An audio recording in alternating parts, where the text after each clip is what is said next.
I'm here to offer you a new way to think about my field, artificial intelligence. I think the purpose of AI is to empower humans with machine intelligence. And as machines get smarter, we get smarter. I call this humanistic AI, artificial intelligence designed to meet human needs by collaborating and augmenting people. Now, today I'm happy to see that the idea of an intelligent assistant is mainstream. It's the well-accepted metaphor for the interface between humans and AI. And the one I helped create is called Siri. Now, you know Siri.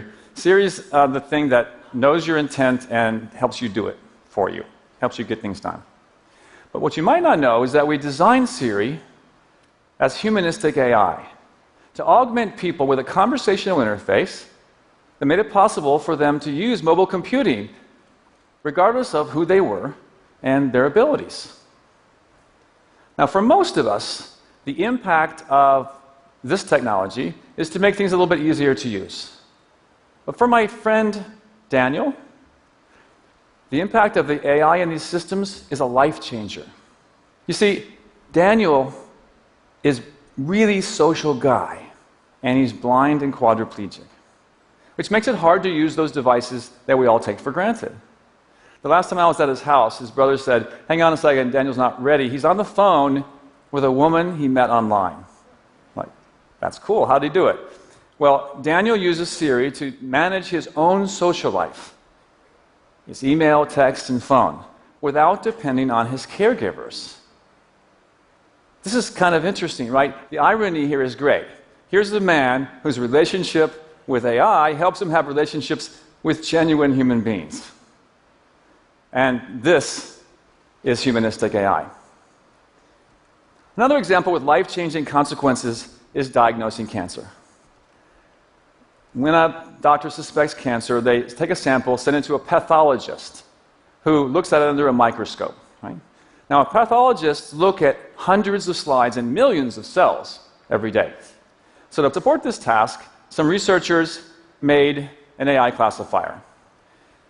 Now, the classifier says, is this a cancer, is this not cancer? Right? Looking at the pictures. The classifier was pretty good, but not as good as the person who got it right most of the time.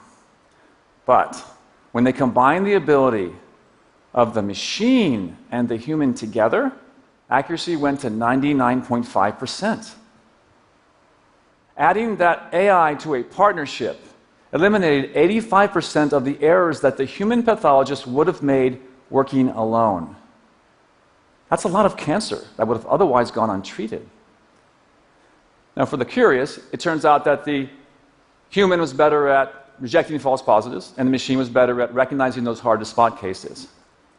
But the lesson here isn't about which agent is better at this image classification task. Those things are changing every day.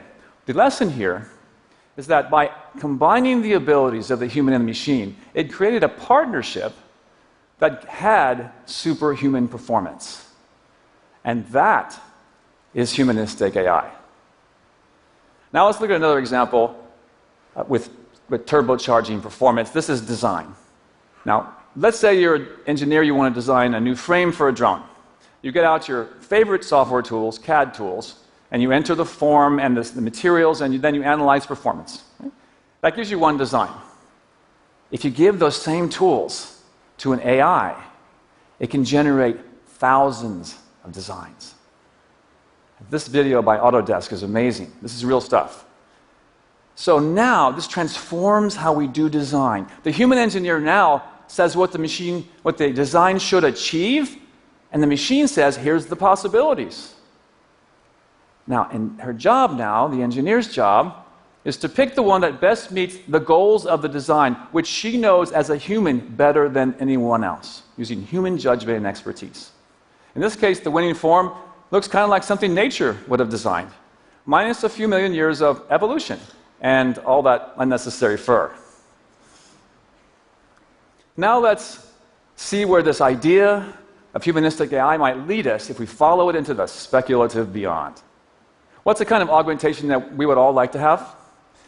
Well, how about cognitive enhancement. Instead of asking, how smart can we make our machines, let's ask, how smart can our machines make us? I mean, take memory, for example. Memory is the foundation of human intelligence. But human memory is famously flawed. We're great at telling stories, but not getting the details right. And our memories, they decay over time. I mean, like, where did the 60s go? And can I go there too? But what if you could have a memory that was as good as computer memory and is about your life? What if you could remember every person you ever met? How to pronounce their name, their family details, their favorite sports, the last conversation you had with them.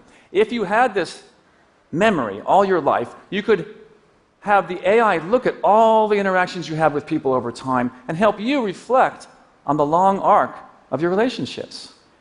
What if you could have the AI read everything you've ever read and listen to every song you've ever heard? From the tiniest clue, it could help you retrieve anything you've ever seen or heard before. Imagine what would that do for the ability to make new connections and form new ideas. And what about our bodies? What if we could remember the consequences of every food we eat, every pill we take, every all-nighter we pull? We could do our own science on our own data about what makes us feel good and stay healthy. And imagine how this could revolutionize the way we manage allergies and chronic disease. Now, I believe that AI will make personal memory enhancement a reality. I can't say when or what form factors are involved, but I think it's inevitable. Because the very things that make AI successful today, the availability of comprehensive data and the availability for machines to make sense of that data, can be applied to the data of our lives. And those data are here today, available for all of us because we lead digitally mediated lives in mobile and online. In my view, a personal memory is a private memory. We get to choose what is and is not recalled and retained. It's absolutely essential that this be kept very secure. Now, for most of us, the impact of augmented personal memory will be a more improved mental game, maybe, hopefully, a bit more social grace. But for the millions who suffer from Alzheimer's and dementia, the difference that augmented memory could make is a difference between a life of isolation and a life of dignity and connection. We are in the middle of a renaissance in artificial intelligence right now. I mean, just the past few years, we're beginning to see solutions to AI problems that we have struggled with literally for decades. Speech understanding, text understanding, image understanding. We have a choice in how we use this powerful technology. We can choose to use AI to automate and compete with us, or we can use AI to augment and collaborate with us, to overcome our cognitive limitations, and to help us do what we want to do, only better. And as we discover new ways to give machines intelligence, we can distribute that intelligence to all of the AI assistants in the world, and therefore to every person, regardless of circumstance. And that is why every time a machine gets smarter, we get smarter.